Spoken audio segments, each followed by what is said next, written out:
In startups, we like to see firstly the entrepreneur. What's the attitude of the entrepreneur? Is he a know-all, or is he open to learning? Secondly, we like to see whether they have already achieved a product market mix. If not, what are the efforts they are making? Thirdly, we like to see what is the level of data friendliness they bring to the table. We do not like to hear stories. We really are fact-driven, data-driven industry as investors.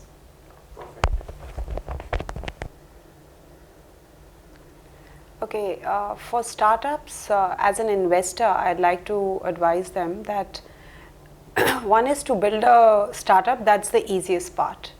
The easiest part is to build the technology platform, to probably get a team organized. So hiring probably is not such a big concern. It is, I will come to that later. Building the technology platform of what you want to do is the easy part. And I mean it because customer acquisition is the toughest. So when you start in your startup journey, initially there will be friends, friends of friends, and your extended network that will sustain you. However, at some point in time, you need to meet the real world. And that is where the sustenance is the most important thing. Either at that point in time, you need to really be at your best from business model perspective.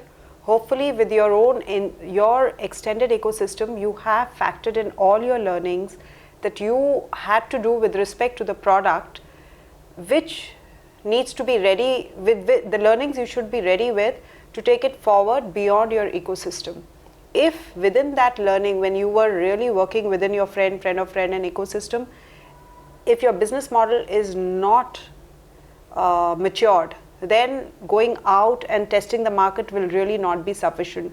So for startups to build sustenance, first thing is that your business model, the business model of how are you generating revenue? How are you scaling? How is your customer acquisition happening? If these three things are not in place, and frankly it can also be said as product market mix. If you don't have your product market mix, please stop from just spending money and going and reaching out. Do a lot of deep dive within, talk within the founding team, involve your entire setup, your employees, to look at if it is required pivot. There's enough opportunity. Many times as a startup, again, always focus on what are you building? What is your asset as a company? Whether probably there's a list of companies you have, treat it as an asset. Probably you have some technology.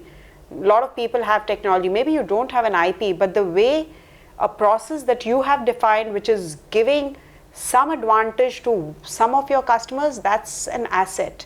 Always think about it, this is my asset. As part of solution, there was one big solution you attempted to go out after in the market. As part of solution, you broke down many things to be done. And these are basically assets that you're building. So one is, if your solution is strong, your business model also strong, go out in the world, sustain yourself. You won't need the conversation of sustenance. But if you have not yet looked at your business model, whether it is effective, at that point in time, relook at what you have on the ground. What are your assets? What is it? Is it the customer segment you are going after? Is it the product in itself that needs a little bit of tweaking? Always be humble, always be open to learning. And at this point in time, data that you have actually created during your journey is most important. So from day one, please put your nose down and make as many matrices as possible. Always, always judge yourself not by your gut feeling, not by perceptions of your family, friends or others, because what is being said, data doesn't lie. So always do your fact check with data. Every minute you yourself are responsible for the startup you have created. Please measure yourself through KPIs from day one. Know what you need to deliver over X amount of days. Always measure yourself. As investors, we don't like stories. We only like numbers. We love entrepreneurs that show us the maturity of having measured their journey through numbers. Secondly, which I mentioned, that it is easier to set up a startup. There's an emerging trend in India that we feel that HR, as I mentioned, that it is easier to hire people. You don't have to set up an organization. As a startup, you are still, you have the flexibility of engaging with the best without taking them on in your employment. That is an advantage because you really don't want to be responsible for many things on a regulatory, from a regulatory point of view. Today, there are enough people who are available for freelancing. There are enough senior people available for advising. And in fact, if you can find a mentor, that's the best thing you can do. Get some people who have seen the market.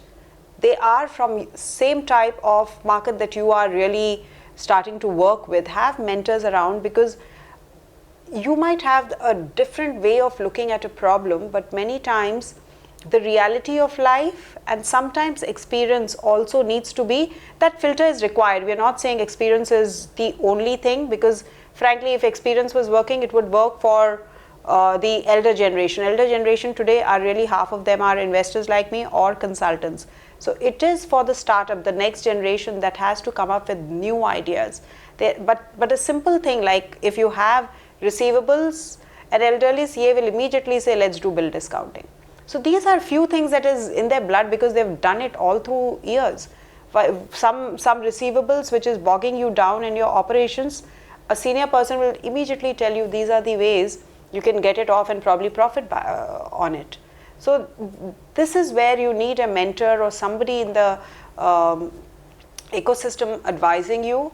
Always look out for consultants. There are people who are available. There are flexi timing, hence you can also, there's a very good site which I actually myself tell a lot of startup sheroes, where a lot of trained, qualified women are available. They'll do freelance job, Upworthy. So these are new ways of mobile workforce, which is very, very helpful. I know of some people who did design work with an Israel firm. So it is a mobile workforce. You are working in times of internet. You are not limited.